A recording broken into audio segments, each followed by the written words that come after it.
Good afternoon, good evening. Hello, good people. It's your girl, Miss Lee. I am here with you on a lovely, sunny, cool, brisk, almost summer, almost spring. I don't know what this weather's doing. I have no idea. But I am here with you guys on a lovely Tuesday evening, and I'm just feeling pretty good so far. I feel like when the camera goes on, I go into mode, I go into action. And I'm so happy to bring together these wonderful guests that have joined us in this 3 week journey. It's been 3 weeks of just conversation, reflection, perspectives, laughter, lessons, just all kinds of great adult conversation, healthy conversation. And tonight we have a nice reunion. So we're gonna have everyone together on one accord, like a family reunion. I should have the OJs. It's a family reunion playing because that's just what we all are. We are all family. So I hope you guys are ready to experience this awesome show tonight because I am uber excited because we have talked about so many interesting topics, so many perspectives as we brought forward this Black community conversation. And for those of you that are tuning in for the very first time and you missed those 3 shows, don't worry, the shows are available on my YouTube channel. So definitely go ahead and subscribe to the Miss Lee YouTube channel, as well as join the Facebook group, the Miss Lee Experience Facebook group, and I will add you right on. It is an open group. It is public. It is not private. You don't need an invite, and you can be a part of the magical conversations that we have right before each show. So we started out this conversation just really divulging into the importance of Black culture, Black men, Black women, and how we relate to each other. How do we build up our community? And we need to do that by how do we engage with each other?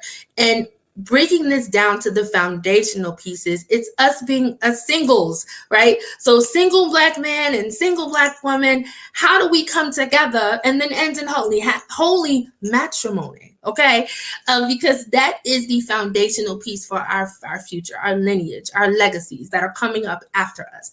So if our foundations are broken because the people are broken, how does that impact the community? The Black community has been under attack. We're still under attack.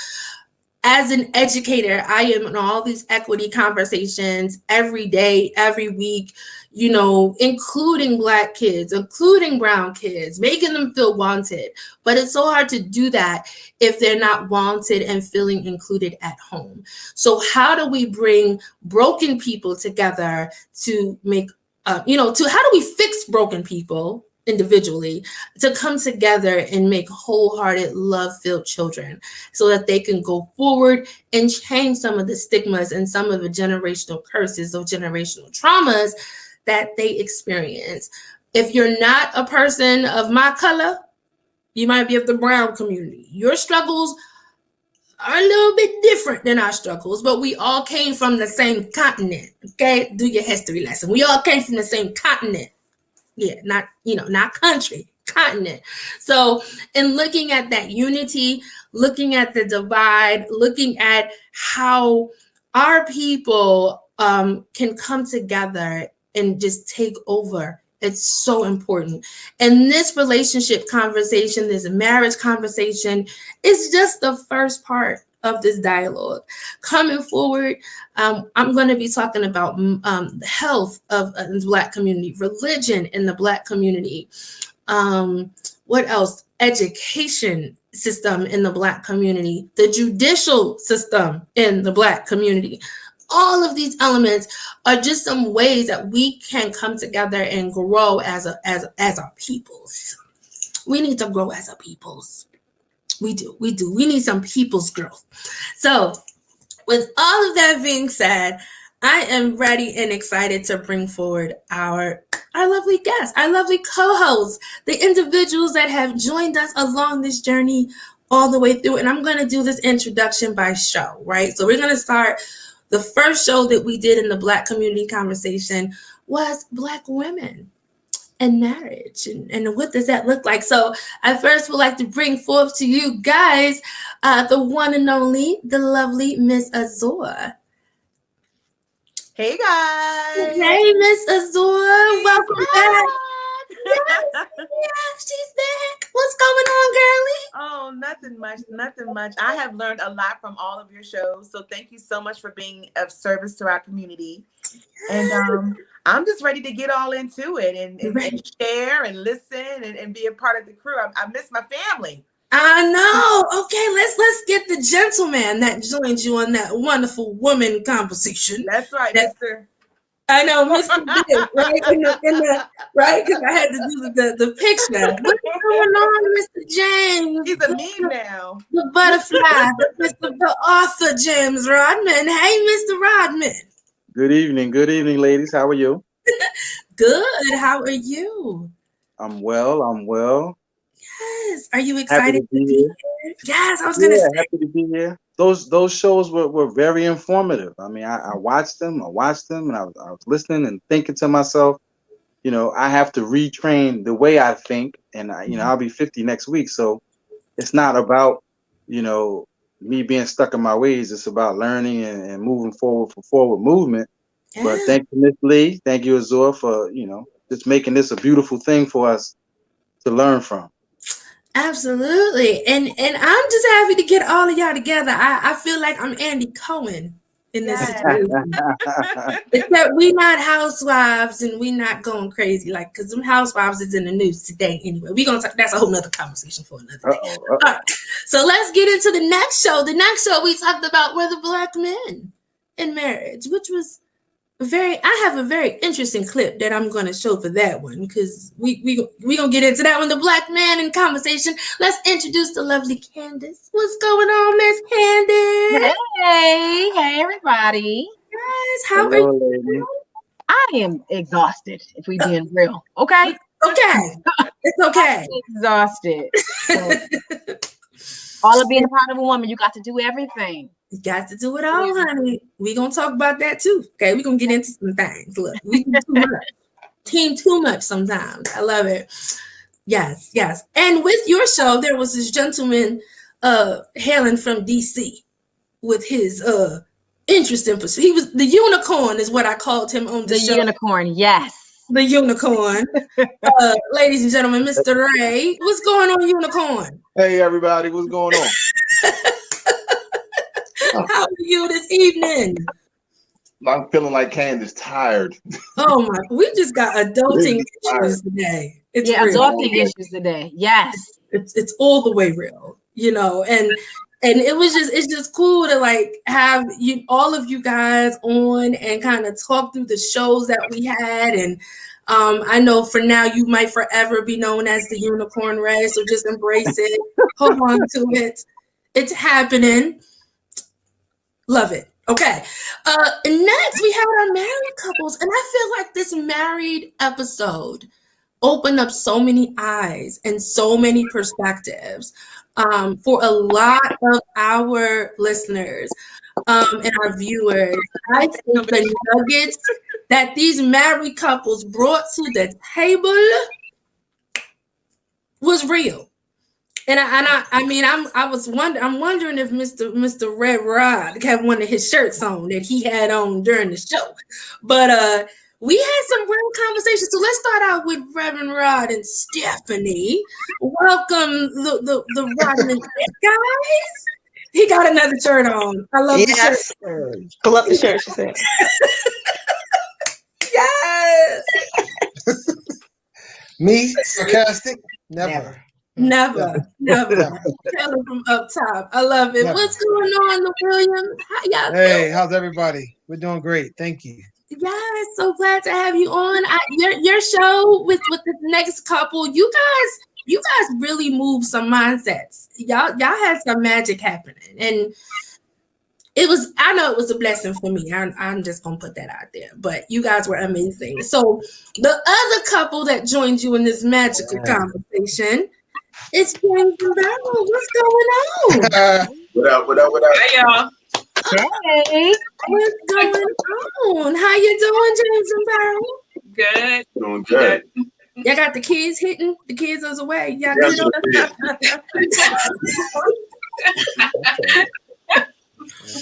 Yes. I love it. I love it. Thank you all for being a part of this reunion. I think this is the first time on the Miss Lee Experience I had this many guests at one time, which is uber amazing. And I want to shout out to Candace for the idea. She was like, "You should get all of us together," and I was like, "I wonder, I can do this." Which it's uber impactful because we know the listeners have been watching each show individually. The comments have been out of this world. And I want to say the show that had the most comments was the Man Show. Mhm. It was Candace and Ray. Y'all had the people talking.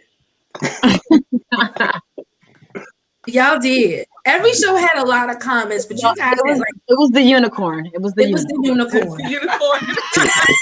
You brought his badge and Candace.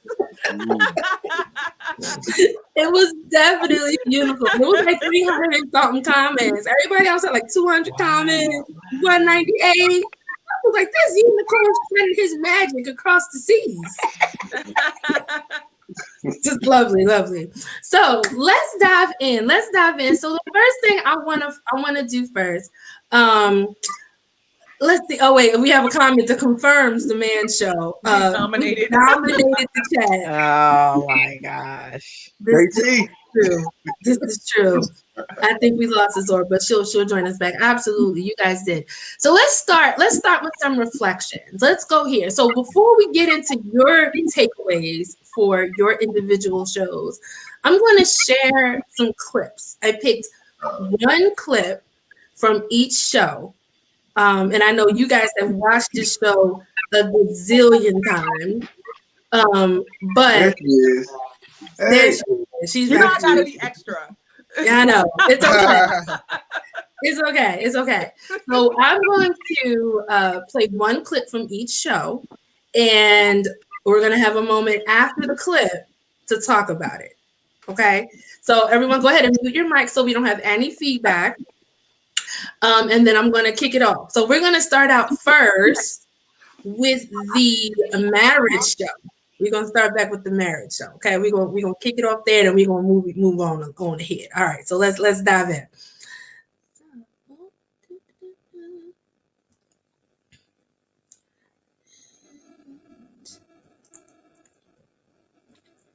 All right, I think we're ready.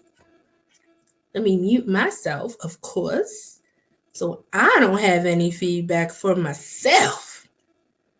All right, here we go.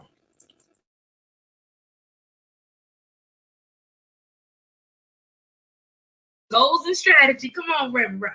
Chrissy says God at the center, which is alignment. I'm there. Isis says Jesus at the helm. Come on. Dina says faith. So you've confirmed what the majority of what those had commented had said.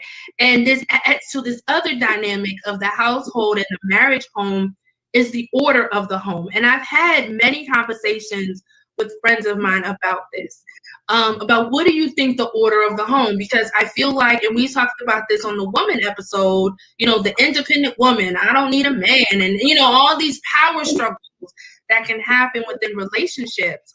But when you're married, there needs to be a shift in that mindset, because you can't have a power struggle with two people joined together in holy matrimony, because I believe, let no man put asunder, like there's no man that can break this, apart, right? So when we look at the order of the household, and this, I'm sorry, ladies and gentlemen, if I'm gonna hurt some feelings, I'm gonna say my opinion first, and I'm gonna let the married couples go in. I believe God is first, right? Mm-hmm. Husband is to love God like Jesus loved the church. That's where I believe, okay? And then it's wife, because I read Proverbs 31 woman and I read Proverbs man last week. Okay, then women and men, they submit to each other. Okay, that's how that's my there's not one dominant over the other. You are each other's helpmate, and whatever that looks like. But woman does take care of the domestic capacity. I might be old school. I might should have been raised in 1922. I don't know, but I just feel like the dynamic of the order can have a lot of challenges in the household of the marriage and that home-based people. And in posting on the Facebook group, I asked some questions about the finances and all these different things, and I'm just hearing and seeing all kinds of perspectives of what that looks like.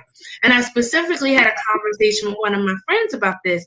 I said, if a man were to ask my father for my hand in marriage, the first thing my dad is going to say, because I'm old school, you got to go to my daddy before you come to me with that foolishness. I'm just going to put that out there. But my dad is going to say, can you take care of my daughter?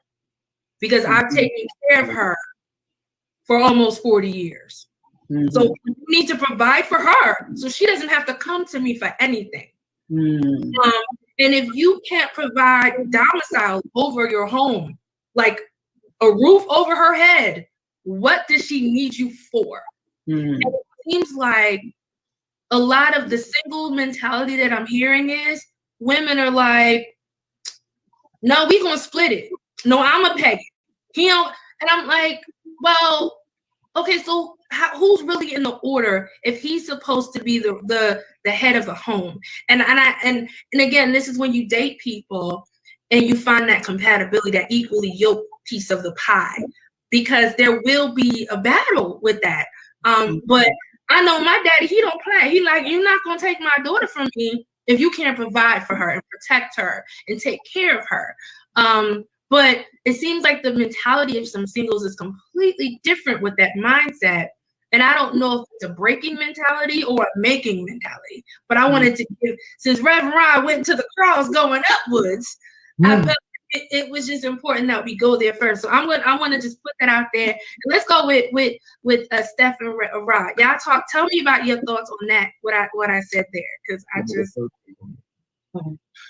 So in short, you touched on a lot of different subject matters there. And one of the first things that I will address is this, that in our marriage and how I was raised and what I also believe still today is that when you think about the foundation of a home and what happens in a home, I think about the order in which God gave us our being, right? He was in the Garden of Eden, so he dwelled there and he made man, right? Amen. And when he made man, what did he tell Adam to do? He said, I want you to provide. And then he gave him all of this. And he said, I need you to protect it. But then he gave him a woman as well. And so from that, Adam now had to protect and provide for his wife and for all of the land, because that was his. That was his. We lose sight of the fact that we are to provide, we are to protect. And sometimes what happens is, and I know in a 21st century type of setting today, I'm definitely not against my wife getting out here and making it happen, because I believe that we are equal in this, is that she has skills, gifts, and talents that God has given her equally as he has given to me. And she should not put those asunder, right? She should make it happen. But what has to be equated in our relationship, and I think people lose sight of this, is that you start fighting over power, right? And when you start fighting over power, the one thing that you will forget, right, is that in your power, it was something I read a long time ago. It says, I submit when I overcome, right? Or rather, I overcome when I submit. Let me say it the other way. I overcome when I submit. What does that really mean? Well, at the end of the day, the power that God has given me to provide and protect, I'm not to lose that, but I don't have to break down barriers in my household to show my wife that I'm the man, because she understands the order, right? So when the power struggle starts coming in the middle and we start to clash, what I do is we sit down and as best as we can as two human beings, and we communicate these things out to one another, because when you release your power, no one can overcome you.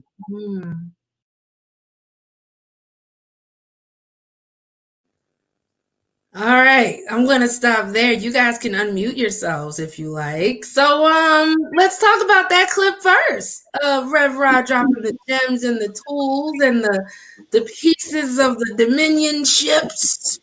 So let's start with the singles. When you guys heard that clip, And I'm going to start with the ladies first. What were some thoughts that you guys had when you heard Rev Rod say that whole order and the dominion and the man ruling over the lands? I'm 100% in agreement with that. One of the things, even what you said, like me being raised by my father, it was kind of like, if I can do it for you, he should be able to do it for you. If he can't do it for you, that ain't the one for you. And it kind of like even, reminded me of something that Ray was saying during our show. It's like, he kept saying, well, choose better. Well, that kind of all of that is synonymous in that. Yeah, I think there's definitely should be an order. And I think a lot of people put, especially when kids are involved, a lot of people in marriages, and I've seen it, will put their children first when they should be putting their spouse first. So I think that he definitely hit on that, and then bringing Adam and Eve into that, and that's how it all began. So 100% agree with that. All right. Mrs. Zua? I agree a 1,000,000%, of course. I do believe in the what I call the anarchy of the household. I grew up with my mom and my dad together, but my mother was the 9-to-5 worker and my father was an entrepreneur. So I was mainly raised by my dad. My dad used to do my hair and take the dance class and all that fun stuff while mom was working. That's just the way that our household was. So I'm known as an air quote daddy's girl. So I have I have a high level of expectations when it comes to a man that I'm in a relationship with. I'm also very, very spiritual. So the way in my culture, our belief system is that the man is physically stronger. So because he is physically stronger, he should be the one working extremely hard. And women are very, we are very gifted as far as having a strong intuition and things like that. So we should handle the spiritual piece of the home. That's just in my culture and our belief system, but it's almost one and the same of what the gentleman was talking about. So I agree 1,000,000%. The man, my thought process is if we're out someplace and let's say we're at a restaurant and there's an issue with the meal, you know what I mean? Like the way that I interact with my partner is he should be the one making the corrections to the waitress or whatever, making sure that everything runs smoothly. I just, that's just what I think and I believe, and I'm comfortable in that. Like, let me be the girl. You be the guy. Like, look, her food is too cold. Go and fix that. You need to send that back. So that, yeah, me? No, I'm going to make sure that food is right. Like, I'm looking at it right. You gonna check her? Her food ain't right. It's wrong. Go ahead. It's wrong. It's wrong. All right, fellas, what did you guys think? Let's start with the unicorn. What's good, Ray? What you think about what Mr. Rod said? Oh, all true. Okay. Very poignant. That's the way things should be. Yeah. It's the natural order of things, and unfortunately, when that order is not respected, it can definitely cause issues. Because it definitely causes issues in my house. Definitely on a personal note, it definitely used to cause issues in my house. There was always that constant, jostling for power, and it's like it's never good. Yeah. It's never good. Absolutely. And I saw you, James, co-signing. Amen. Be like this. Yep. I'm saying what was said was beautiful, and theoretically it should work, but the reality is the numbers show that a lot of women don't really want exactly that. They say it, but they don't respect it and move on exactly that. So I agree with it wholeheartedly, and I do believe in the theory of it all. But when I speak on stuff like that, women always say, you try to take us back to the 60s. When in my mind, no, I'm actually trying to take you back to when we were kings and queens. So if they don't respect us back when we were kings and queens, they won't respect us when we were in the 60s. and they sure won't respect us as men, black men, right now in 2021. So I respect what was said, and it's very, very poignant and powerful. But implementing it and having the women that really want that, that's where the discrepancy comes in. Oh, go for it, Rev. Go ahead, go for it, Rev. Yeah, but I think too also that it takes the man also to know that he's the priest in his home.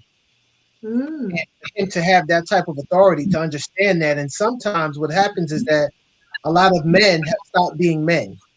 Yes.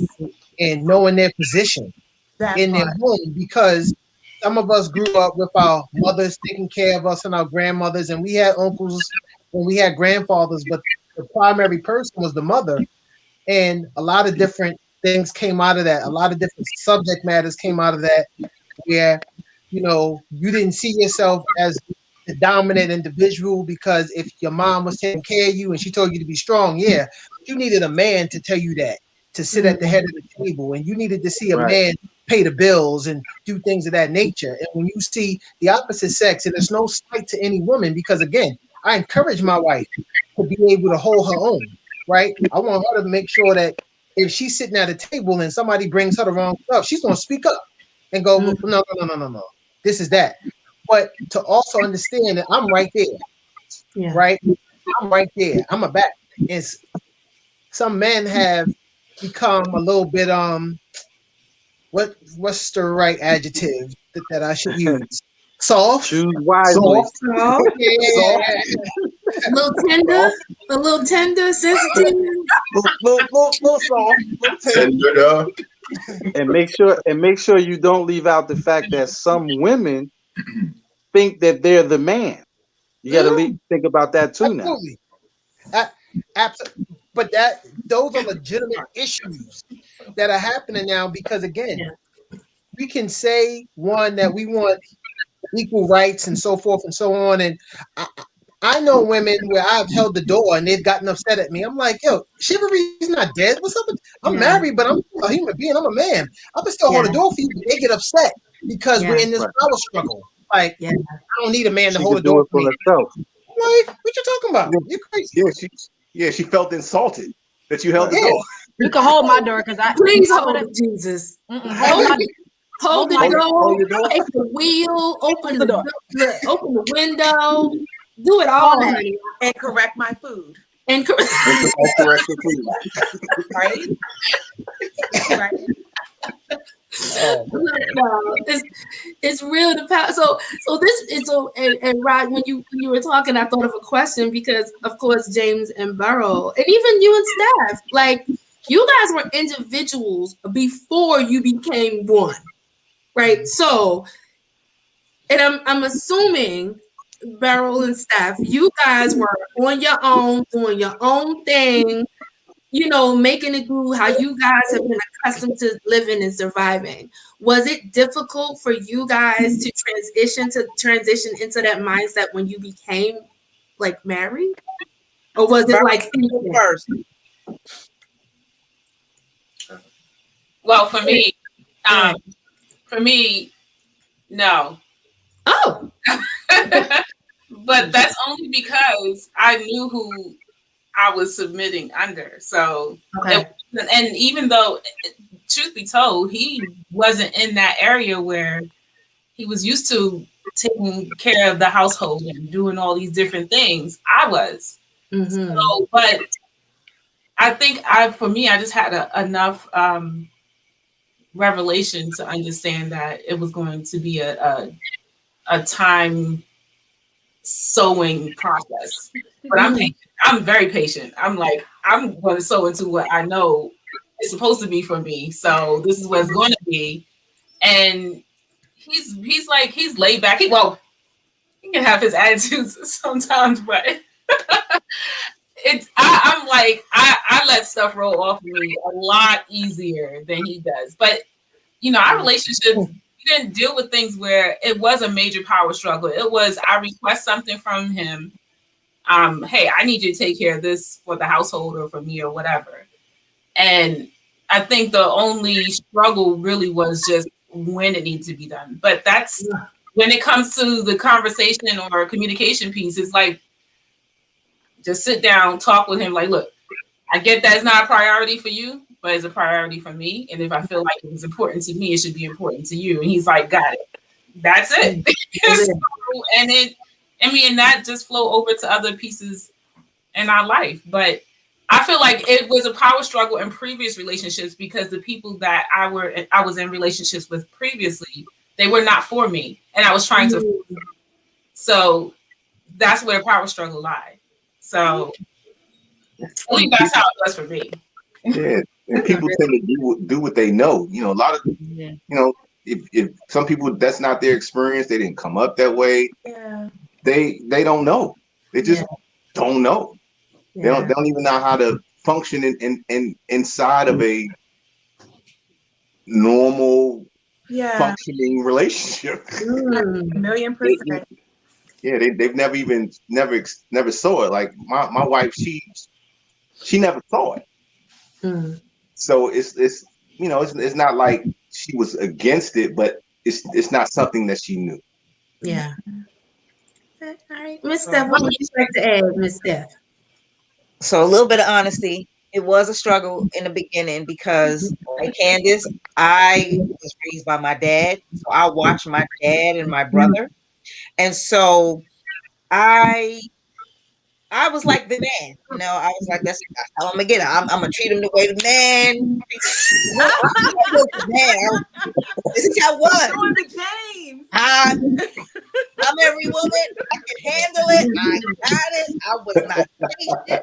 I'm just loving on it. And then I came around. You know, it took some learning, coming around, being around some other people. But yes, indeed, in the beginning, I was the dude. Hey, but you owning it though. You owning it. I do. Since then, I grew up. Difference though, you owning it. Look, it's that I relate because all my people. Look, I'm tired of thinking like a man. I want to be a girl. I don't want to think like a man. I'm tired. It's exhausting. I am exhausted. I can't wait to meet that right man to make me feel like a bubble, crazy, ditzy girl. I just want to be like, see, I ask a question. What does think like a man actually mean? Like, let me tell you something. You have to ask Steve. Look, okay, so I'm gonna give my perspective on this, and Ray knows me. Y'all know me. Okay, for those that are listening and don't know me, as a woman, I don't want to have to initiate conversation, plan outings, take the lead on decisions, do all of the steps like I'm pursuing. When he says he's interested, but the action isn't there.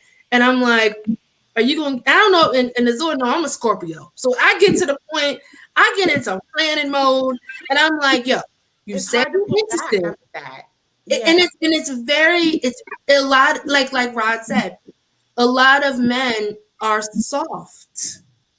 And they're out here pretending to be men when they don't really understand because they might not have never saw it before. So when you meet someone, like I have a Steph mentality, even I was raised by my mom and my dad, I'm like, look, let's get her done. And it might just be I'm from Jersey. Okay, we're going to get this done. We're not going to waste no time and we're going to make it do what it do.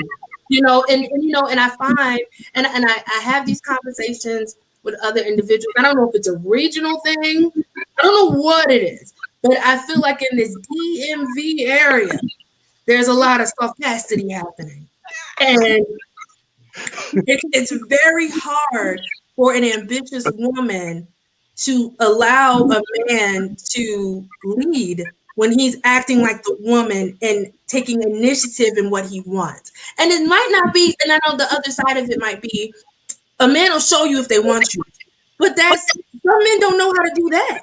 They talk like they want you. They just don't do it. So I'm like, yo, like when I got to plan a date, bro, you asking me out, but you asking me what to do, bro, like I shouldn't have to do all of that. I work 40 hours a week. Leo, can I just interject really quick? Because I really personally don't feel like that. All the things that you classified as being the man in a relationship, I don't think that's being the man. I just think that's someone who is assertive and who know what they want and want to know what they know their role in their life. And that's not necessarily a man or a woman role. I get the whole wanting to be courted and want chivalry and want the domination and you want the assertiveness. But when we just decide that, that's all a man's role, that I think that takes away from the woman, because it just makes you seem like, it just makes us seem like, well, our role is just to be soft and submissive and just to literally I want to be submissive. And there's nothing wrong with being submissive, because submissive is not even a bad word. And a lot of women think submissive is a bad word. Yes. It's the fact that the man is, I feel like anybody who is in that role of being assertive and forthcoming and all that's just someone who is about their business. Like, they know what they want, they know what they're doing. It has nothing to do with the gender itself. But I understand that, as a woman, that's who you want in your partner. But the whole, like, putting that as, just classifying that's a man. There really are a lot of men who they just didn't grow up being led by a man. Men will tell them, or males will tell them, well, you're a man and you should, have this, and your woman should be like that. But they're not being led by actual men. They're just being led by males who want to give them a higher status than what they actually are deemed worthy. But a man is someone, I feel like, is just about their business, and they know how to lead their household without putting the woman under this umbrella of, this is where you are, and this is where you are, and I'm the man. And this is my. It's my house. Go ahead, James. Go ahead, James. I just want to say, when I hear a woman say, I don't want to think like a man, I'm tired of thinking like a man, it shows me she's not really thinking like a man. She's thinking like she thinks a man thinks. Because I don't know what they thinking. But then how are you gonna say you're thinking like a man? Because they don't think. No, we do think well. We actually think with logic and common sense, and a lot of women. No, not at all. Don't do that part. Don't do that part. But listen. Got to that part.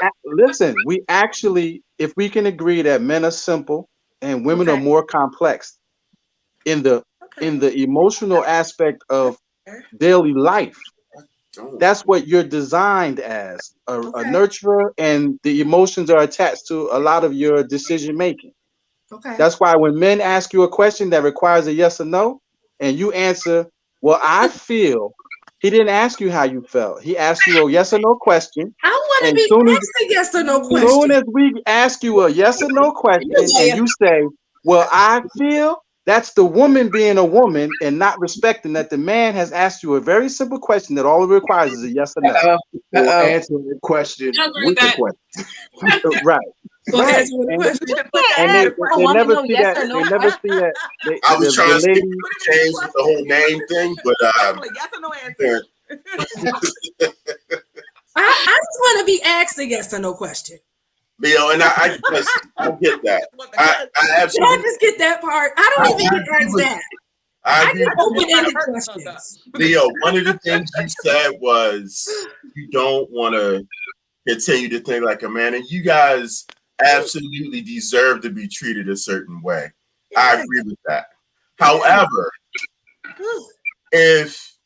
she said, a man hasn't been, like, you talk about things that women aren't used to. Well, it's certain things that men aren't used to, even if they're raised by a man or whatever. It could be based on the relationships that they're in. Yeah. Like, I remember at one point she said to me, I forgot how she put it exactly, but she said something along the lines of, when are you going to start letting somebody take care of you? And she didn't mean that in the sense of,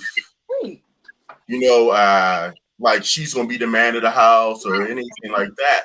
But because I was so used to relationships and having to keep a wall up in those relationships, and not getting too attached, even to the point where I'm keeping my clothes in a trash bag by the door because I'm not hanging them up because I know I'm not going to be there.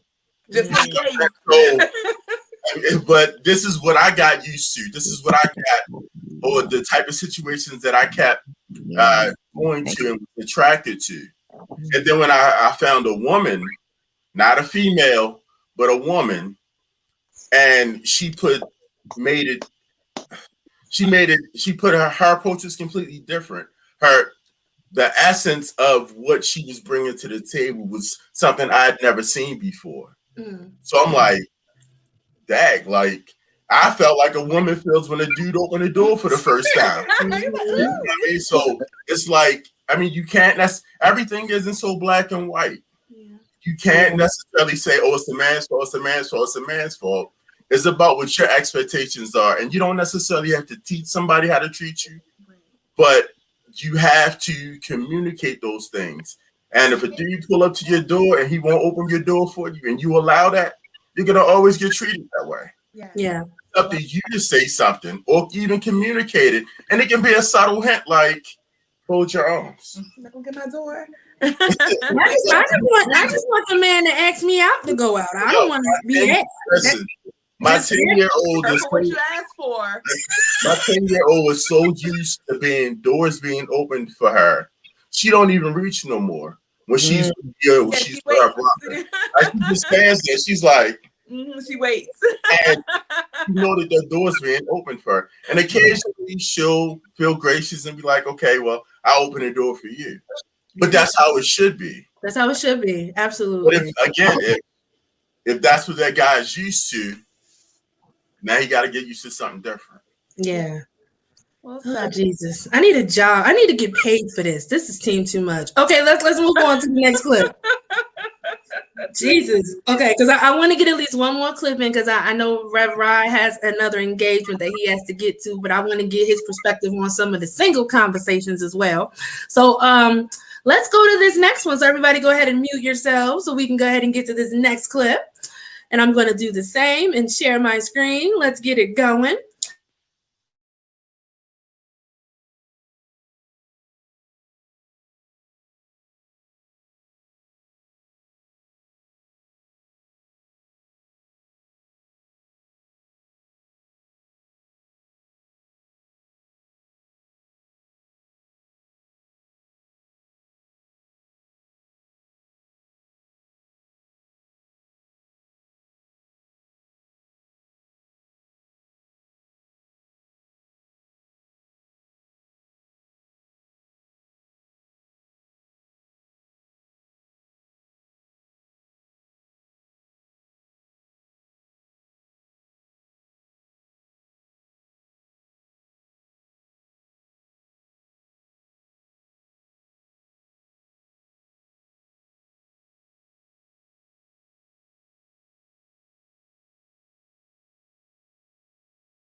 So you guys didn't see anything? There was nothing playing? I was all in. Okay, hold on. Let me try this again. All right, one more time. One more again. Let's rewind. Okay, here we go. All right, let's try this one more time. You know, gotta love technology. Going into teacher mode. We're going to get this popping. All right, here we go. Let's go here. All right, here we go.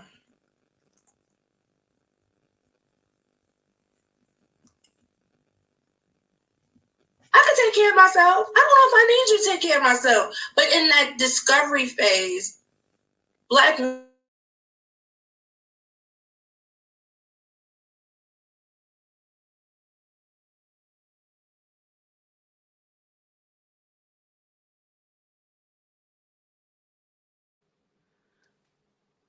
We can't hear. There's no volume. No audio, Lee. when you can't face reality. Wait a minute. What is happening? Generational things that was. Take three. 3 times the charm, right? Take 3. All right, here we go. One more again. I'm going to stop sharing. We're going to do this one more again. Gotta love live entertainment television. Okay, here we go. All right, let's go here. Let's go here. Share audio. Let's go. All right, one more again. And here. All right, let's go. Put into you. And what is that doing? It's causing you to miss out on your destiny. Because the reality is, these Black men ain't nothing without us. That y'all not like we go hand to hand. And I'm gonna switch the banner here real quick because this is a real thing in our Black women. These generational curses, these elements of trauma. Trauma is in the Black community from the time we got on the boat. The time we were put on the boat and shackled to each other and took that long ride across the Atlantic. Okay. And it's interesting because last year I was an ELA teacher and we were learning about the colony of James.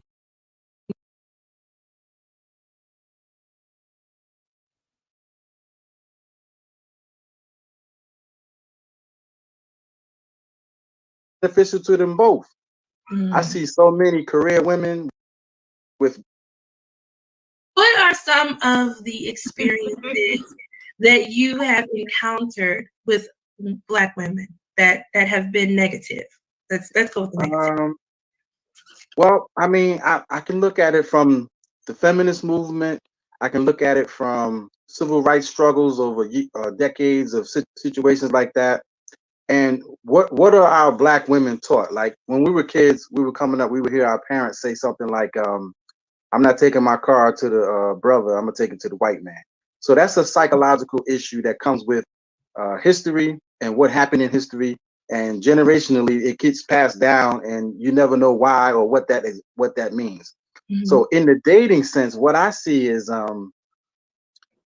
women, only our women, our Black women, African American women in particular, are taught you can survive without your man.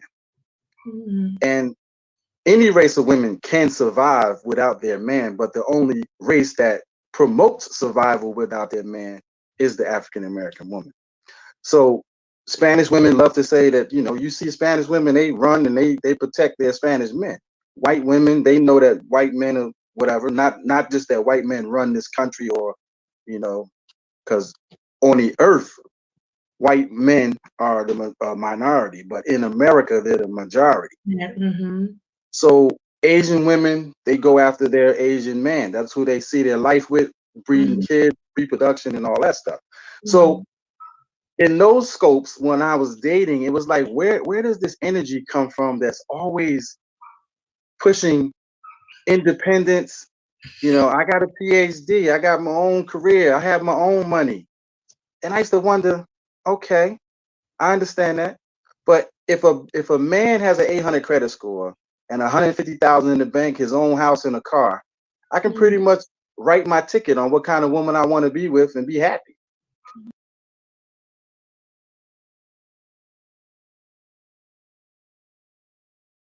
All right, so let's talk about it.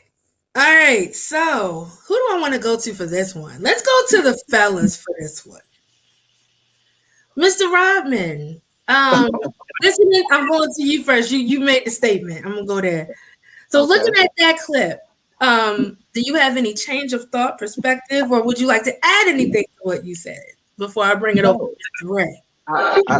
I strongly felt it when I said it. I strongly feel it to this day, and I think it's an issue that we definitely have to dive into for forward movement. But the spectrum is there for women to see the stats. Like, how can a woman have 800 credit score, $150,000 in the bank, her own car, beautiful home? She has it all, but she can't find a man. That says something, because in retrospect, the black man with the same exact credentials is going to find the woman of his dreams and be happy. So why is that? So once we dive into why that is, then you'll understand that a lot of women are taught what they deserve, or they're made to feel that what they deserve isn't a man just like them in the black community sense. They are taught you want a man that's way more worthy than what you deserve. That's just my opinion. Okay. And the way we can get to the facts of that is most women won't date a man that makes $10,000 less than them. They won't. So if you won't date a man that makes $10,000 less than you, you are basically telling the world the man you feel you deserve makes considerably more money than you. So how does the average black man find the average black woman and settle down and make it a future if she's looking for way more than he can provide? Or she's taught that. Oh, Jesus. Okay, so before I go to Ray, I do want to throw this to Mr. Rod before he has to step away, just to get a married. No, he's shaking his head like no. Well, would you like to say anything before you leave? Because I know it's getting close to your time. Right. Well, first, what was the question that you might have asked me?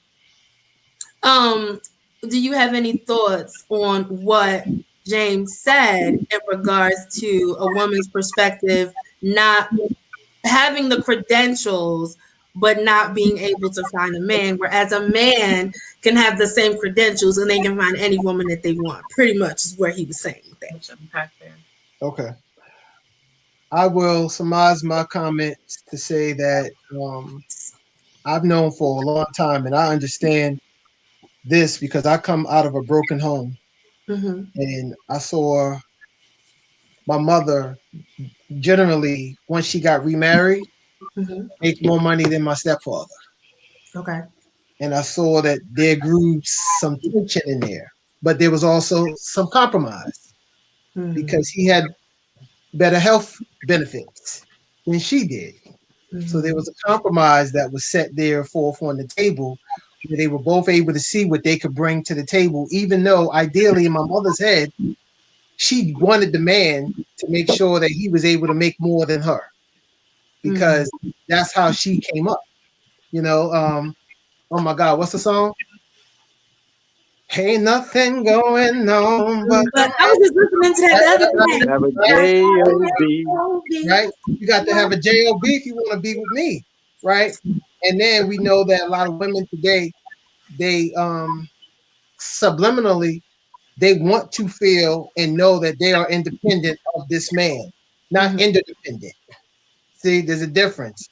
Being independent and then being interdependent.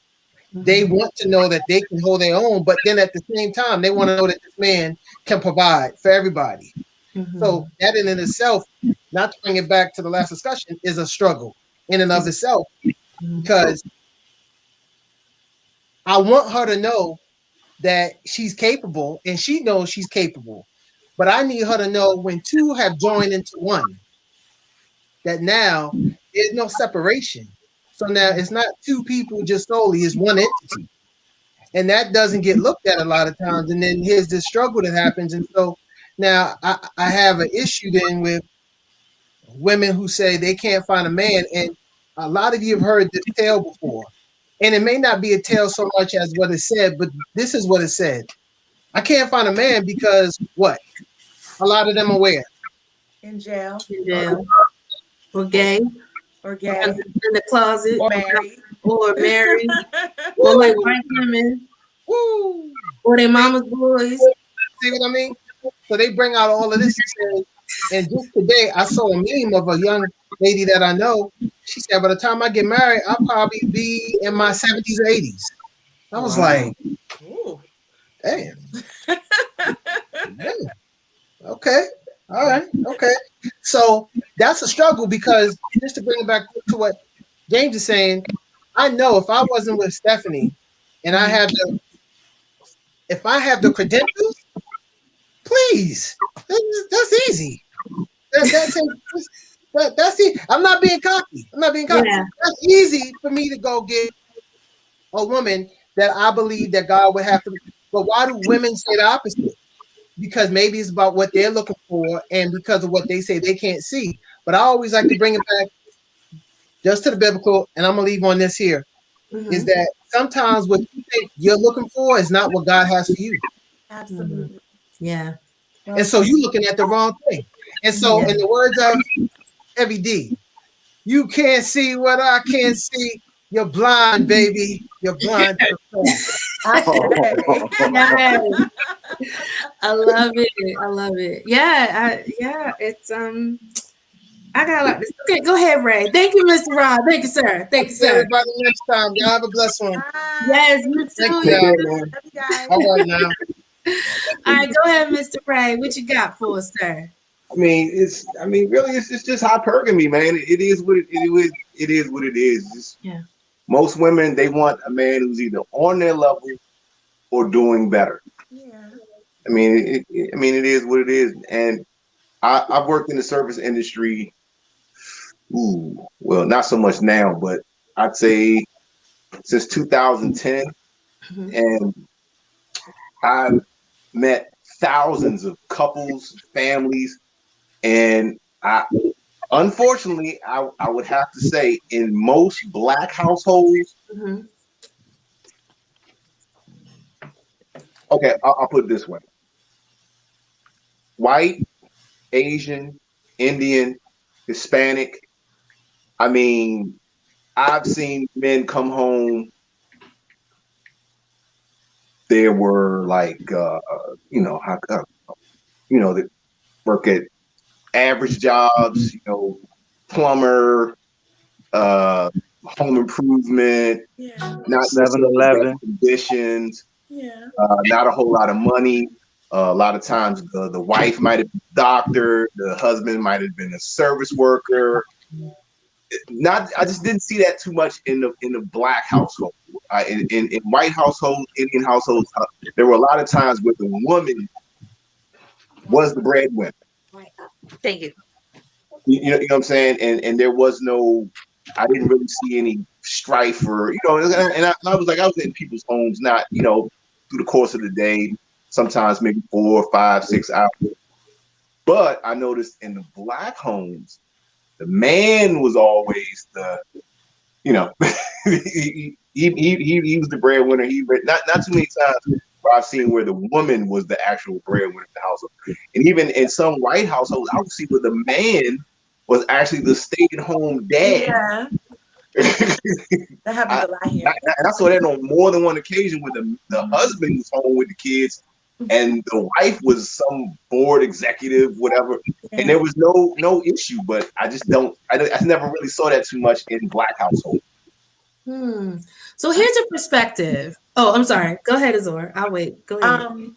So really quick. When I was growing up, I was able to see the woman as a breadwinner. Like I told you guys about my father, my mother was working and my father was taking care of me when I was growing up. He was an entrepreneur. When my mother married him, he wasn't an entrepreneur. He was an engineer that worked for Metro Train Systems, making lots and lots of money. But he got injured on the job, so she had to step in, and her salary had to carry the family.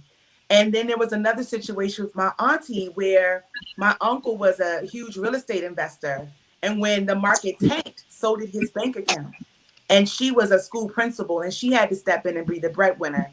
So I'm saying all of that to say is that marrying for money and status is not a good idea. That's not a good idea. I feel like it should start with your core values and keep it moving. And then just to piggyback on what Ray said, in the community that I live in now, I'm noticing that in their households, they take turns. So the wife could be the executive, and the husband is the stay-at-home dad. And then when she's like sick and tired of being sick and tired, they switch roles. So they do a lot of switching here where I live. Okay, so I'm sorry, I gotta go community with this. I'm gonna go. Go ahead, Candace. Go ahead, Candace. So I think for me, it's still the man is the man of the house. Yeah. And I'm kind of like, yeah, I make the money. We could both be making the same amount of money, but you're still the man of the house. Kind of just Right. You still the man in the house. Right. And for me, it was like my parents are both in law enforcement and made about the same amount of money. My dad retired, was still making about the same amount of money as my mom. But like my dad is still the head of the household. He's still making sure that those bills and whatever are paid. So I can only go based on what I've seen. Mm-hmm. But I know somebody said earlier, I forgot who said it, but it was like for a woman in a woman's perspective, especially with me, growing up mainly with my dad, it was kind of like, know that I can do it, but allow someone else to do it. Like having a man that can actually do it, but understanding that, having your stuff together yourself as a woman, like if he left or if something happened, that you can pick up the slack. Yeah, you'll be okay. Yeah. Right. So, okay. I'm here I go being Miss Lee as I do, how I do what I do. Okay. So Ray brought up a point and James brought up a point, and I'm reflecting and I'm thinking. Ray, you mentioned that you've been into different demographical households, right? Different ethnic households, and you saw the dynamics were different when it comes to who's in the home, who, the illusion of what that is. Is it realistic to say that the Black women feel that their Black man should be on their level? Because as a culture, we have never been on a level of anybody, but we've been competing. So it's like our community as a whole has always been fighting for education, fighting for equality, fighting to be heard, fighting against discrimination, fighting to be seen. And we're still seeing this today, fighting to not get killed walking our dog, fighting, like just basic fights, so that we look at as a culture, this is a cultural thing. And I don't know if the Black man thinks of it this way, but is it possible that for a Black woman to say, I would like my man to be educated because we fought hard to get education. I would like my man to be on this level just because our ancestors never had it. So is that something that women should say, well, other cultures don't care about it. Why should we? And we should settle for the lesser of the two. Like I'm just throwing this out there because the reality is we as a community, as a culture, we are fighting for levels of acceptance, right? Okay. So there was a new. But how is that working out for us? With 65% of the Black community ended up in divorce. So how is that working out? Well, I'm not saying that you should marry for that. I'm not saying that's not what I'm saying, because you can marry for anything. And a lot of times you look at some numbers of marriages, a lot of people who get married when they're like 12, 13, exaggerating, like 20, 19, 20, they don't know who the hell they are at that age. So when they get to 30, they're trying to figure it out and they're on their second marriage. I don't know any people currently that have been married I don't know anyone or have experienced a situation where people are marrying for money in the average Black working class community. I don't see that as an option. But what I'm saying is, what's wrong with a Black woman saying our culture has been fighting to be seen as a level of acceptance or equality, and that we want our Black men to have the same? Okay, but what about the man himself, his character, the individual, the man? I mean, I know he may not have whatever, or he may not be at a certain status, but what about the man as a man himself? Because I've seen Pedro stand outside Home Depot all day and still come home and get the same love and respect as if he was caked up. I want to co-sign on Ray, because I totally 100% agree with that, because I feel like in the Black community, Black women as a whole, and this is not everybody, but a lot of Black women do put more emphasis on how much a man is making versus who he actually is. Like, we just don't hold the standard to their character and their integrity and anything else, but their bank account better look nice. And those credentials. And you can get into those situations where you possibly get somebody of that caliber and it'll still go downhill. So on the next real quick. So I'm gonna say to that, Beryl, this, from what I've experienced with people that I know that have that requirement, they have that requirement because they dealt with a man that didn't have shit and they didn't want to go backwards in doing it again. And so a lot of times Black women deal with men, and everyone does it. You date someone that didn't have something, so you picked up the slack, so you don't want to do that the next time with the next guy. So you set another level of expectation because you had a bad experience the last time.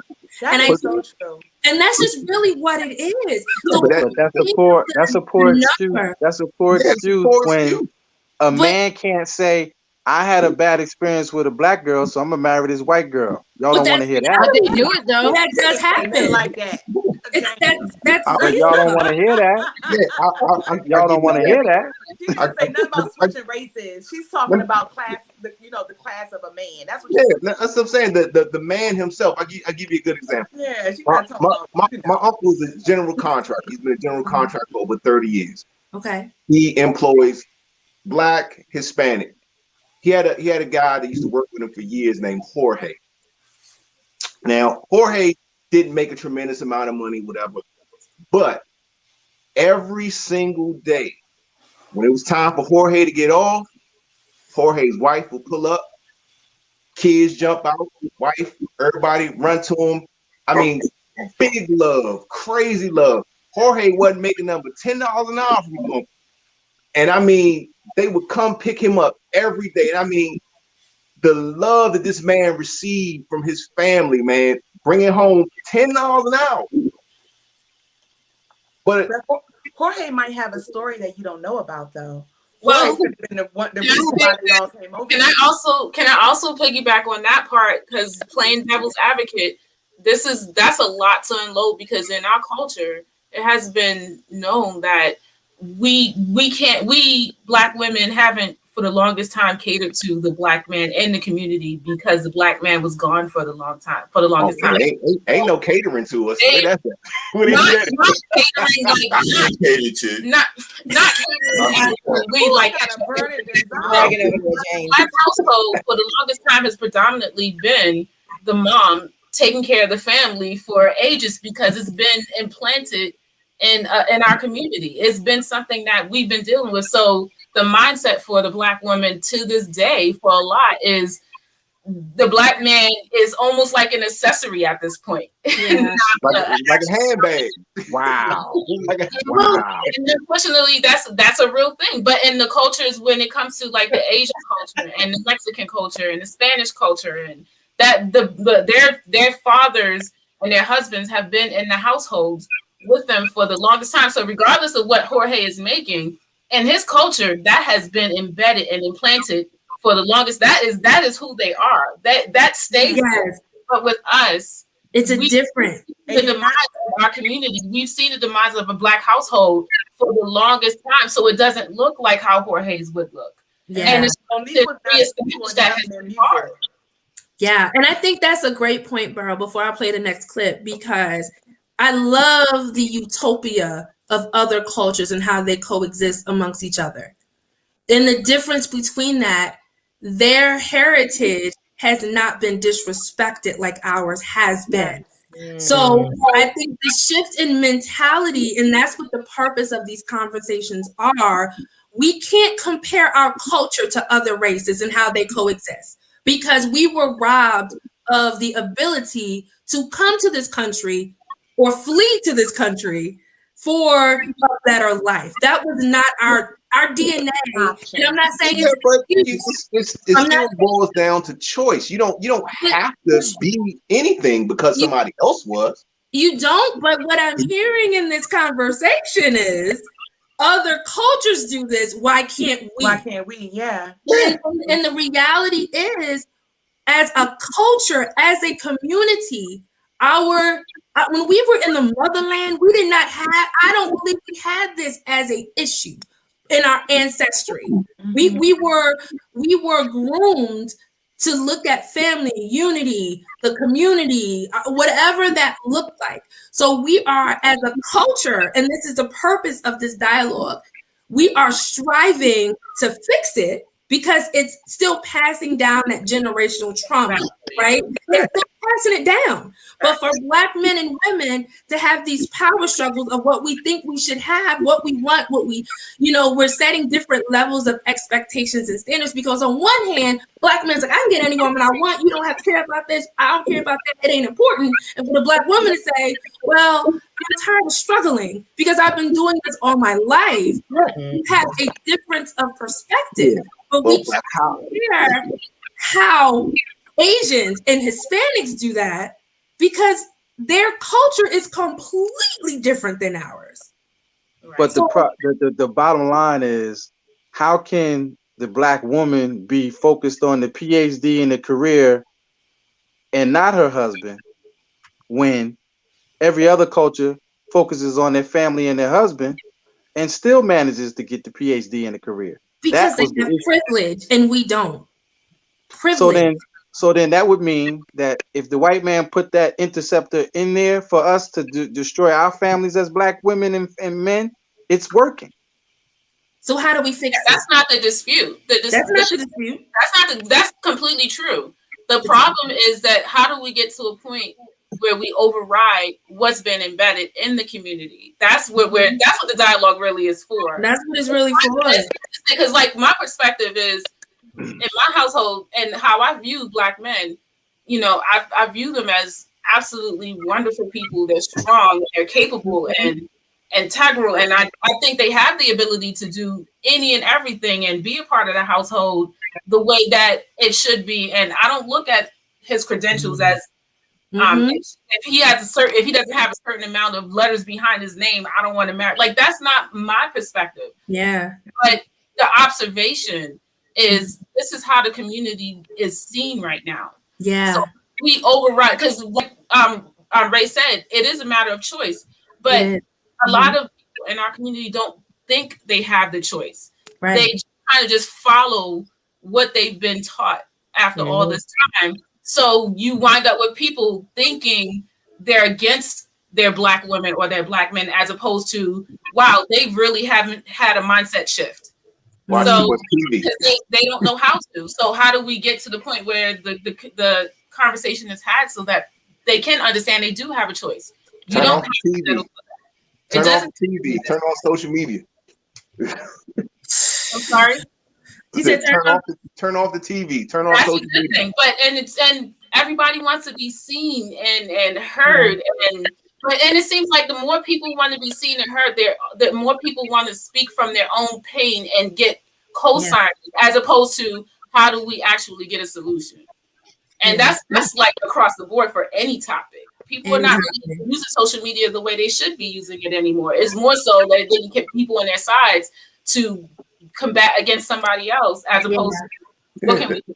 The average working class man is frowned upon. And it shouldn't be. A lot of us are the average working class man, but social media is telling the average working class woman that she shouldn't have an average working class man, and the average working class man should have a social media star instead of the average working class woman. Like it's so much just against that part. Yeah.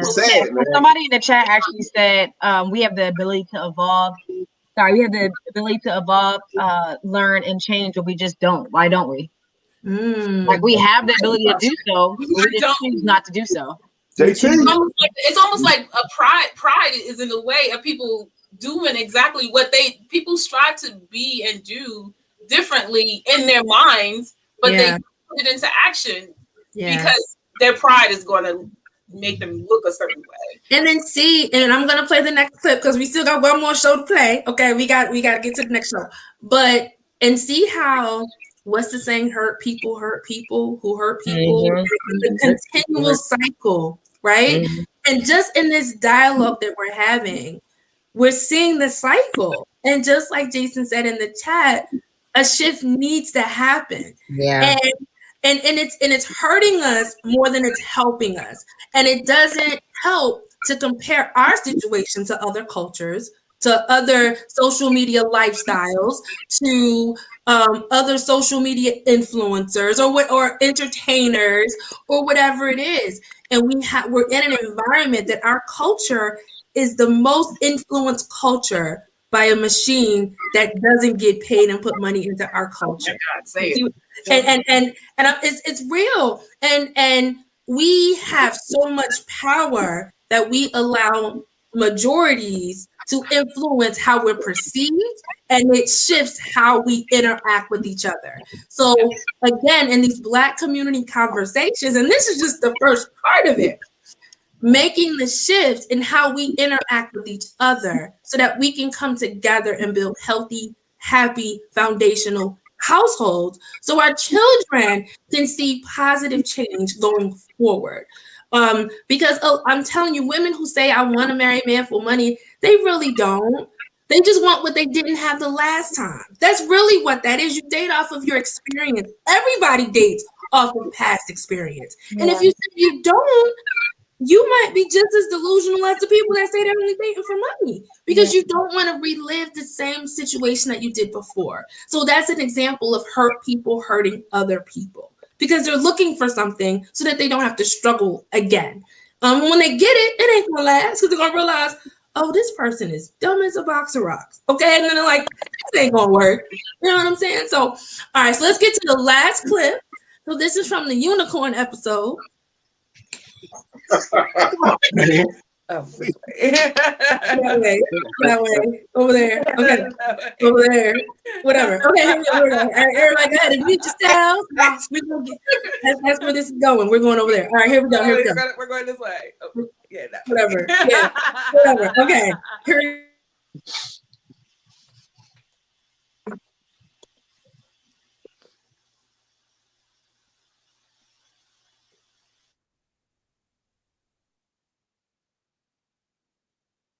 You know where they at?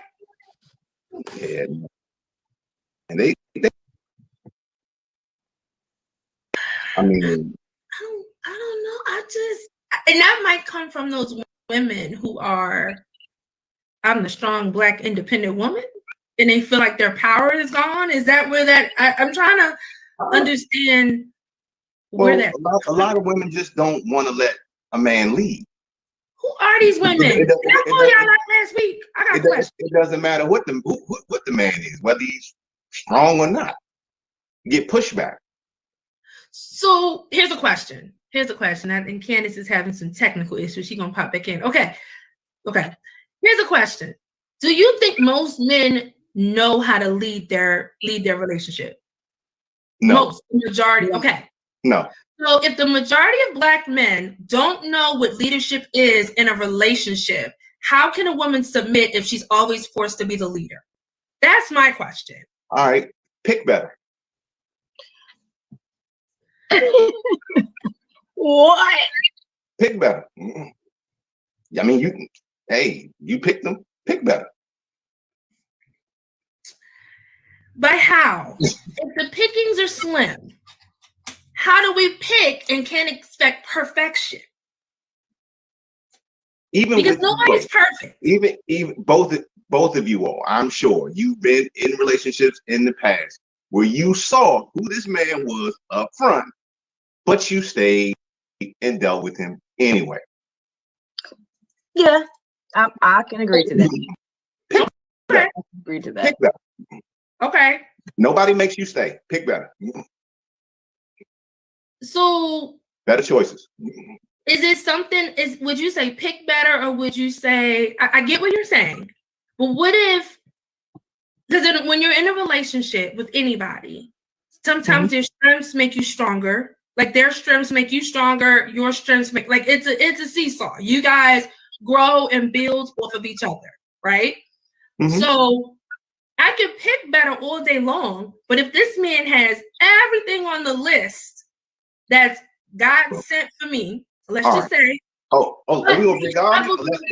He struggles in this one area. Let's bring him in. Okay, I'm just saying he struggles in this one area. I can pick different, but if he has the potential to grow in that level of leadership, are you saying I shouldn't help him get there if he's open to learning? Like, I'm trying to understand, because people say pick better, but the pickings are very slim. Let's just be real in the Black culture. You have the majority of our Black men are in prison. No, a lot of our Black that's a men misnomer. That's a misnomer. That's not accurate. Most of our Black men are not in jail. That's not true. that is a very small segment of the population. A very small segment. Very small segment. You know how many men are in this country? What? Do you know how many men are in this country? Yeah. Most Black men are not in jail. Most men are not in jail. Ain't even that many jails.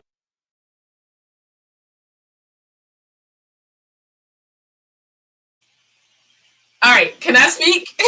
Wait, before you speak, Vera, before you speak, I was at that point of just like speechless. Okay. I know, me too. So Steph, Ray said pick better.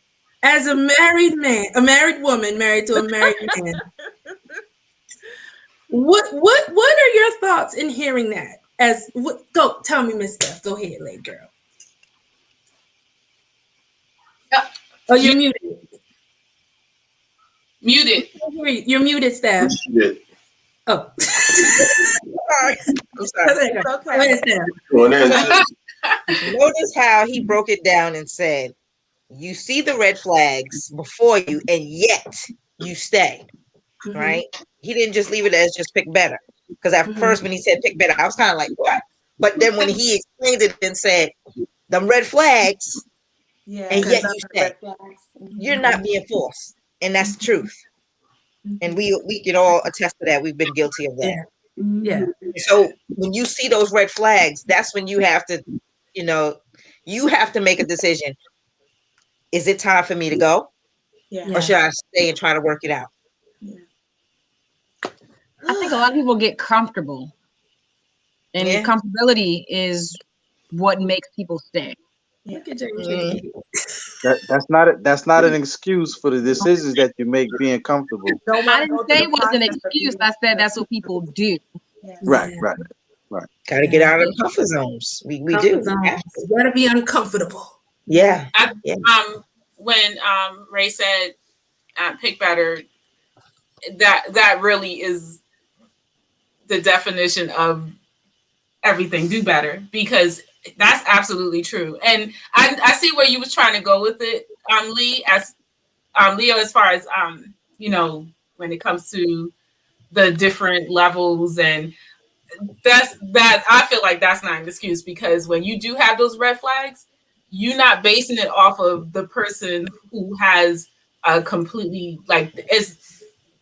you can get with somebody who has great integrity, great character foundation, but there's a lot of different things that are room for growth. They know that. They hold themselves accountable. So that's not somebody that he's talking about pick better. He's talking about people like out the gate, red flags out there, they just throw them at you, and you just like, I could work with that. I can work with that too.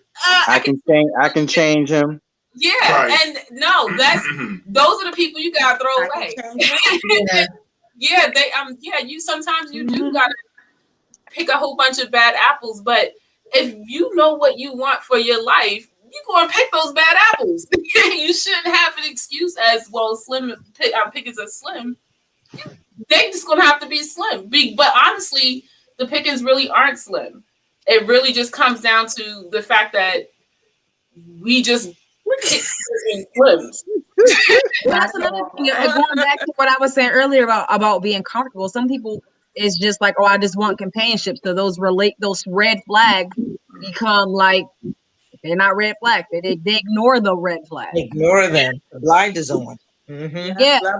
Red flags. We've all been there. So I'm at the point where I'm 40. I can hold myself accountable enough to know I picked some bad apples, even if there was a bucket of good apples on this side. I just decided, well, I'm used to those apples over there, even though I know they don't taste so good. Yeah, but the potential was there to change things. That's just some crazy thinking right there. Just always thinking that you can do something. People don't change unless they want to change. You can't change a person. So you have to understand that you got to jump out of your comfort zone and go look at the stuff that you're not used to looking at and find your potential over there. And it works out 10 times better. You're muted. Giving a whole sermon over there on me. Yes. Oh yeah, You're muted. You're muted. We can't hear you. Yeah. Okay, but how many good men have you let walk out of your life because he didn't meet all the criteria on the list? True. Yeah. I really So you are discussing the word accountability, and that's a very, very controversial word for some. It is very true. Trigger word. Yeah, it is. It can definitely be a trigger word. Had some good ones though, because I was messing with that bucket of bad apples. Right. Saying that, when you horny, them red flags look like Six Flags. Right. Right. I'm still looking for him now. Like, where that boy go? He's a good man. Dang it. Over there messing with the flags. Those flags are real, honey. It's a lot to consider, and I think what Beryl said, what Steph said, I think that actually answers the question of what Jason said. We have the ability to evolve, learn, and change. Why don't we? And I think that those statements that you guys said is the one way we can change that mindset and looking at it in a completely different way, which is the reality check in this whole situation, and how we look at our wants, our needs, our desires, what God has for us, who we're aligning ourselves with, what are our daily activities, putting us in the environment, in the space to meet people that are like-minded like you. And I think a lot of times people don't want to be comfortable. They don't want to be uncomfortable. I think that's just what it is. People in general, no matter if it's work, if it's family, if it's with siblings, people don't like change. People just don't. They're used to and they're set in their ways. And it's just a creature of habit that people have. And to change your mindset to do something different and you don't know the outcome, it gives a lot of people a sense of anxiety. It's like, whoa. What will I be judged? There's a lot of things that can go on in someone's head. So making that shift is really just making the one step, right? It's just making the one step to be able to do something different to get different results. And I think that is the biggest outcome of this conversation, okay? And it's just building on that going forward, because we can't, as a community, compare ourselves to others. We can't have unrealistic expectations. We have to correct behaviors of those that engage with us. If we don't like it, hey, that doesn't work for me. And like James said, married James, not single James. Like James said, you have to teach them that you got to open the door for me. You got to, you have to teach individuals to do that. And that's, it might be uncomfortable for people to do that if they've never had to do it before. So in this dialogue, which was an amazing dialogue, okay, and I thank all of you guys for being a part of this conversation, because I think it's the first step of helping our community shift the narrative of how we're perceived amongst others and how we perceive ourselves and amongst our community as a whole, because we have some amazing people in our community. Our beauty is undescribable.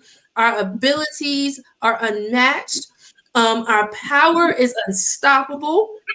I need to put this on a t-shirt. But we have so much that we bring to others and to our community that we let superficial things guide us in a downward spiral. And all it's doing is really hurting us in the end. And that's what our kids are seeing, which is really sad. Because then people like me and Candace got to teach these babies, and we looking at them like, what? Okay, I digress. Any final thoughts, guys? I'm gonna just let's do a round robin. Let's start with Miss Steph. Any final thoughts that you would like to leave to the peoples? I'm so glad that we had this conversation, that we started this dialogue. Let's not stop it here. Let's keep it going, because it's going to spread just like a virus if we just keep it going. And it's important. It is important. And it's important to be uncomfortable. Yeah. To get to the next level. Amen. Amen. Yes. All right, Mr. James Stanton, married James. What's your final thoughts, sir? I wasn't ready yet. You weren't ready yet? Go.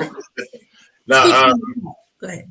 Just kind of like Steph was saying, like, I think being uncomfortable, especially nowadays with all of this civil unrest and all that stuff, being uncomfortable is the new comfortable. So in order for you to be able to reach that level of being comfortable with home, work, society, you're going to have those difficult conversations with people, and you're going to have to take chances in your life and pursue things that you've never had the courage to do before, whether it's relationships or just conversations or giving somebody a hug. Like it's really that simple. Or telling me to smile. I'm sorry, that was from the Azure conversation with James. Okay, go ahead, James. I'm sorry. Yeah, I'm not smiling. But no, but seriously, like, I mean, dudes need to hold each other accountable. Yeah. Like, we really need to lay down. Like, if you feel like you have reached the pinnacle of manhood and you're treating your spouse the proper way and you're doing these things, why don't you share that information with somebody instead of hoarding it? And it's a lady, a young lady, a woman, I'm not going to say female because I get in trouble for that. Share that information with these young women. Like, because I see a lot of older people who look at the younger generation and they shake their head at them instead of, and I'm guilty of that also. Yeah. Like, they have no clue. Yeah. Well, if you don't fill them in, they still not going to have a clue. So, I mean, not only hold yourself accountable, hold them accountable too. So. Thank you. Miss Candace, girl. What are your final thoughts, girl? Kind of just like listening to Stephanie and James is kind of like that each one teach one kind of mindset, that getting comfortable with being uncomfortable, all of that. I feel like if we don't talk about it, if we don't talk about it and let this younger generation see what it means, it's going to continuously be a generational curse. So just continuing the conversations, and I definitely enjoyed the conversations and the perspectives. And let's continue it. Yes. All right, Mr. Unicorn. That is your official name. That's your official name. Go ahead, Ray. What's your final thoughts? What are my final thoughts? Love each other, respect each other. Let's stop looking at so much with what we have and start looking at who we are as people, who we are as individuals. One thing that I did take away from this, at least from the last show, and I try not to do it as much this time around, is my mouth is trash. I gotta work on my cursing way too much. You good. I'm like, oh damn, did I say that? Oh, it's horrible. But no, long as the message wasn't lost, and I love all you guys. Appreciate you guys. Thank you for having me. I can't wait to get back and get with everybody and get back to the dialogue. I would love to have a show on double standards. Ooh, there are a lot of double standards out here that need to be talked about. Right, I feel like James. Okay, I'm like this, James. I'm with you. Especially in this cancel culture that we live in. You know, there's a lot of double standards going on, and because if one more chick touch my arm when I'm out in public, I'm gonna call the police. No means no. We're Feel doing the same way about my DM friend. no means no. I love it. Thank you, man. I love you guys. Appreciate you guys. Yes, thank you, Miss Barrow. What are your final thoughts, Miss Lady? So my final thoughts are, in my opinion, I think that people should just get closer to God. Honestly, it should just be about building their relationship with Him, because when you do, you learn a lot about yourself. Yeah.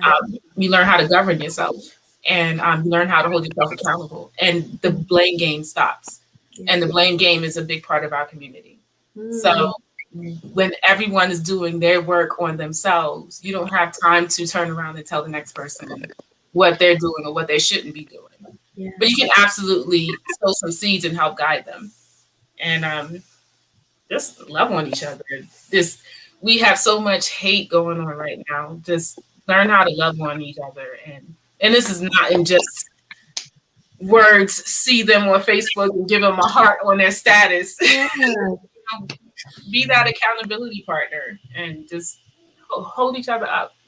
Everyone loves to big up others when they're doing big things, but where's that love when things are not so good? So just yeah. Yes, thank you. All right, Mr. James, the butterfly with the authorness. Go ahead. What are your final thoughts? The only thing I'm gonna say is thank you all. It was beautiful. It was informing, and it was just a beautiful thing.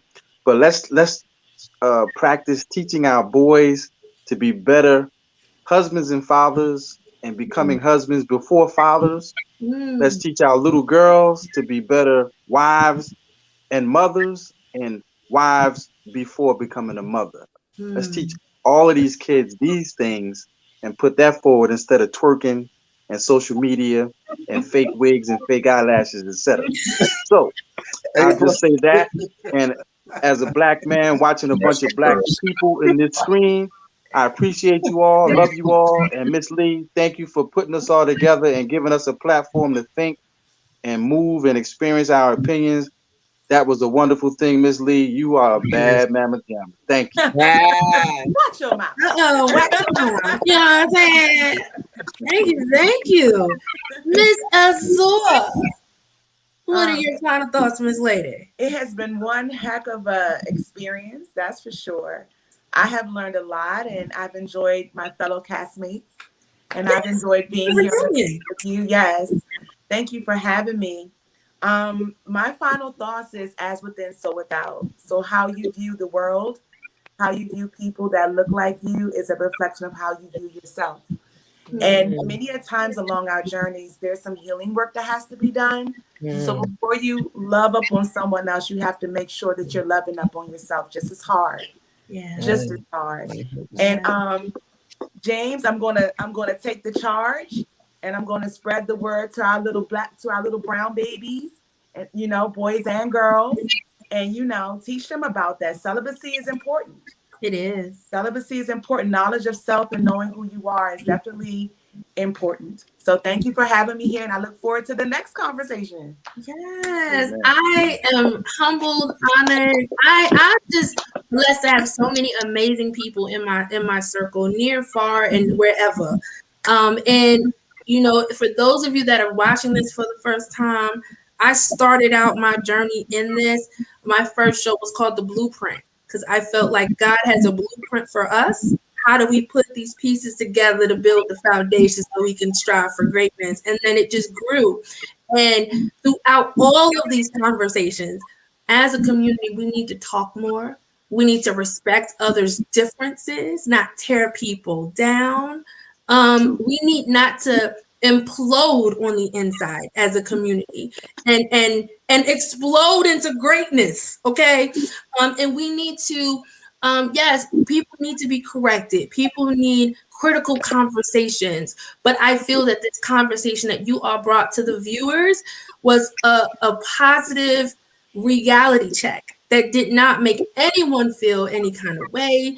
And I hope it charged everyone who's watching and ourselves to have these conversations with your friends, with your relatives, your church members, because Because the more that we have these conversations amongst others, like Steph said, it'll spread. It will definitely spread, and it'll be amazing. So I thank you guys. We have more Black community conversations to go. I don't know where I'm going next. Should I go education? Should I go judicial? Should I go religion? I don't know. Follow your heart. Follow your heart. I don't know. Wait, I'm gonna bring Ray back. I think we lost Ray. I'm gonna bring Ray back.